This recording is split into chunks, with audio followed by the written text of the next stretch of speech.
In this video, I'm going to go over 3 proven grouse hunting strategies that we use, whether we're going out hunting for ourselves or guiding clients, that really produce year after year. I'll go over like time of day when to use them, certain dogs that we've seen work best for them, as well as the last strategy that I'll go over. It's a really niche strategy, but if you're able to hit it just right, it can produce some of the most exciting grouse hunting that we have all year. So I'm Kyle Blood with Wild North Kennel. We're lucky enough where we get to spend a whole bunch of time in the grouse woods each year, both training dogs as well as guiding clients and just hunting ruffed grouse. So the goal of this video is really to provide you, whether you're brand new to ruffed grouse hunting or you've been doing it for a while, with maybe 1 or 2 things that you can go out and implement this next season and hopefully find a whole bunch more birds. All right, so let's talk about strategies. So the first strategy that we use, as well as a lot of other people, and because it works, is hunting trails in the morning and evening. Trails, morning and evening. Why does it work? Basically, any time of the year besides winter, when birds don't have access to a large amount of different varieties of food, they have a pretty diverse diet. So you'll find clover, you'll find leaves of different brush and trees, you'll find flowers, you'll find catkins, you'll find all sorts of stuff that these grouse are eating.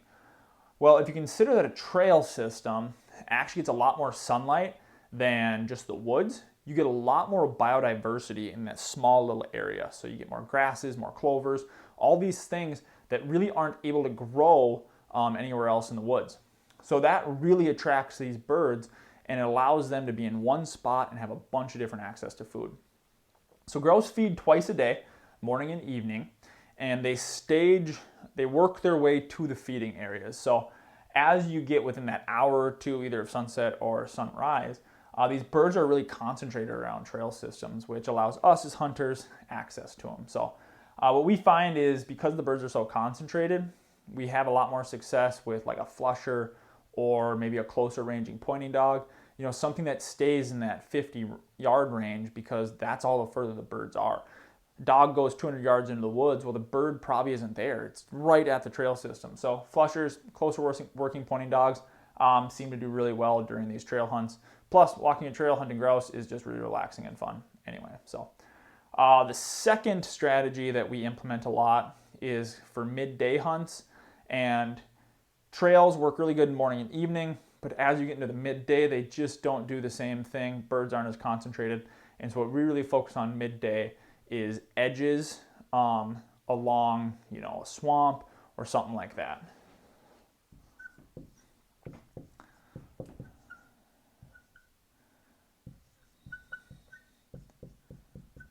So midday edges. The reason that we find birds along edges in midday is so after they eat in the morning, what these birds do is they actually go to what we call loafing areas.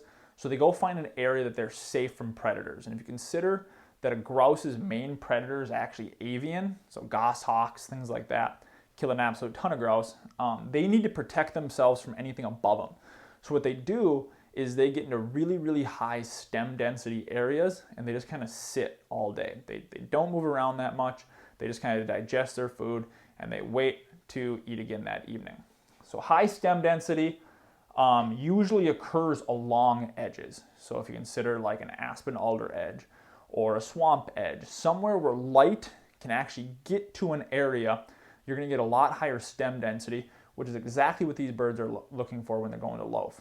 So for us, what we're usually doing this time of day is our bigger ranging dogs tend to perform a little bit better, because they're able to go out and check a lot more pieces of cover. And because these birds aren't moving much and they're a lot more spread out, covering more area, definitely a benefit. So if you're gonna implement this strategy, just make sure you got a broken in pair of boots.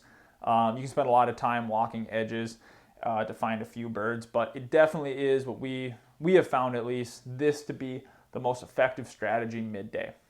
So then the last strategy that we use, and it's a really niche strategy, you usually only get maybe a week or 2 of being able to do it a year, and that's right after first significant snowfall, but before birds are able to snow burrow. You can find them in like grassy, swampy openings.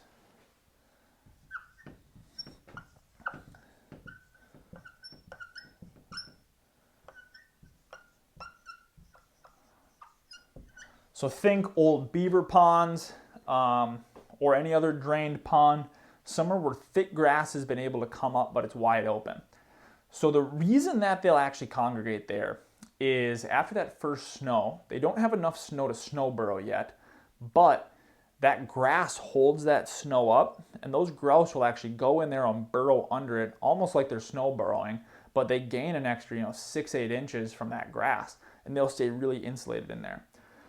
That provides a really unique opportunity to go and actually hunt these grouse in open areas. So it gives you a chance to get out of the woods where you can only see 10 yards, and it almost feels like pheasant hunting at times. So you get the flush of a grouse, the speed, everything else, but you get shot opportunities like pheasant. It can be absolutely exciting to go out there and hunt these birds this way.